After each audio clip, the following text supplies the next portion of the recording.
बक्सर में भीम आर्मी तथा अन्य संगठनों के द्वारा भारत बंद के दौरान जज की गाड़ी रोके जाने का अधिवक्ताओं ने विरोध किया है। उनका कहना है कि न्यायालय में आने के दौरान न तो अधिवक्ता और न ही किसी न्यायिक पदाधिकारी को रोका जा सकता है, लेकिन आज जिस तरह से बंद के दौरान एक न्यायिक पदाधिकारी से अभद्रता की गई एवं उनका वाहन रोका गया, यह कहीं ना कहीं बेहद दुर्भाग्यपूर्ण है। इसके साथ ही कई अधिवक्ताओं को भी न्यायालय में आने से रोका गया, यह भी सरासर गलत है। लोकतंत्र में धरना, प्रदर्शन अथवा कोई भी आंदोलन किया जा सकता है, लेकिन आंदोलन की आड़ में इस तरह का व्यवहार उचित नहीं है। उन्होंने कहा कि स्थानीय प्रशासन को भी बंद के दौरान ऐसी व्यवस्था करनी चाहिए थी कि आम लोगों को कोई दिक्कत न हो, लेकिन जब न्यायिक पदाधिकारी के साथ ही ऐसा हुआ, अधिवक्ताओं को ही रोका गया, तो इससे दुर्भाग्यपूर्ण कुछ भी नहीं हो सकता है। न्यायालय आने में जो परेशानी हो रही थी, आज जो भारत बंद का आह्वान किया गया था उसके चलते बहुत सारी परेशानियां झेलना पड़ा, जिसमें न्यायिक पदाधिकारी से लेकर समस्त अधिवक्ता गणों को परेशानी हुई। और जो एक न्याय प्रक्रिया का हिस्सा है, यानी न्यायिक कार्य में जो है अवरुद्ध पैदा किया गया, और न्यायिक कार्य में अवरुद्ध पैदा किया जाना ही अपने आप में एक अपराध है। तो मैं यहाँ के जिला प्रशासन और न्यायिक पदाधिकारियों से भी चाहूँगा कि इस संबंध में संज्ञान लेकर जो दोषी लोग हैं उनके विरुद्ध कार्रवाई करें और करवाना सुनिश्चित करें। उमेश सिंह, अधिवक्ता, व्यवहार न्यायालय बक्सर। ये तो गैर संवैधानिक है ना। भारत में सभी लोगों को अपना प्रोटेस्ट करने का अधिकार है, बट शांति प्रिय से।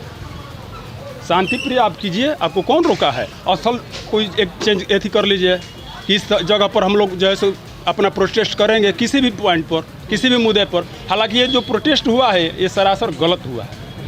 इसलिए हुआ है कि माननीय सुप्रीम कोर्ट ने क्या कहा है, जो क्रीमी लेयर है उसको छोड़ करके, क्रीमी लेयर कौन?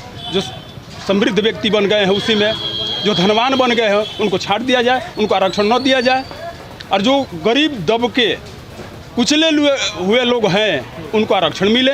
कौन सा सुप्रीम कोर्ट गलत कह दिया कि आपने सुप्रीम कोर्ट का विरोध करने लगे? सुप्रीम कोर्ट इधर कहते हैं कि जो है संविधान को हम मानते हैं, और संविधान के प्रदत्त शक्तियों के अधीन रह करके माननीय सर्वोच्च न्यायालय ने अपना एक फैसला दिया, उसका आपने विरोध कर रहे हैं। उसका विरोध करना और संविधान का विरोध करना दोनों एक सामान्य है। और न्यायिक पदाधिकारियों को जहाँ तक बात, हम एक गाइडलाइन पढ़े हैं, सुप्रीम कोर्ट का ही, माननीय सर्वोच्च न्यायालय का ही है, उसमें दिया गया है कि जज और एडवोकेट अपने क्वार्टर से ज्यों ही निकल जाएंगे और अपने कार्यस्थल यानी जहाँ कोर्ट है वहाँ तक उनको कोई डिस्टर्बेंस नहीं करेगा। अगर उन बीच में उनको बिना वजह रोका जाता है तो कंटेम्प्ट ऑफ कोर्ट के प्रोसीडिंग के अंतर्गत आता है। आज माननीय जज साहब को भी रोका गया। यही तो हम बात कर रहे हैं कि जिला प्रशासन की कमी है। जिला प्रशासन उस पर संज्ञान लेते और उस पर जो है सो कार्रवाई होता। उस पर जो है सो ऐसे धारा का उन्होंने उल्लंघन लोग किया है कि आपको कौन सा राइट दिया है कि आप रोड जो है सो रोक दीजिएगा। इस पर भी गाइडलाइन है सुप्रीम कोर्ट का, माननीय उच्च न्यायालय का। आप किसी भी कारण से आप मेन रास्ता को अवरुद्ध नहीं करेंगे। कहीं ना कहीं प्रशासनिक चूक है, ये प्रशासनिक चूक है। यहाँ बक्सर का प्रशासनिक चूक है, बक्सर प्रशासन का। आपका नाम सर? मेरा नाम दया सर पांडे, अधिवक्ता, सिविल कोर्ट बक्सर। उन्हें चिन्हित कर FIR करना चाहिए जिला प्रशासन को।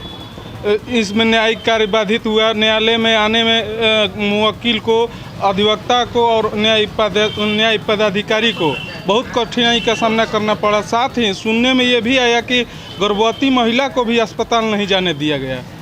कितना गैर कानूनी है, बहुत ज़्यादा गैर कानूनी है। ये उपद्रवी हैं, ये मानव हित में कार्य नहीं करने वाले हैं। राघव कुमार पांडे, अधिवक्ता, व्यवहार न्यायालय बक्सर।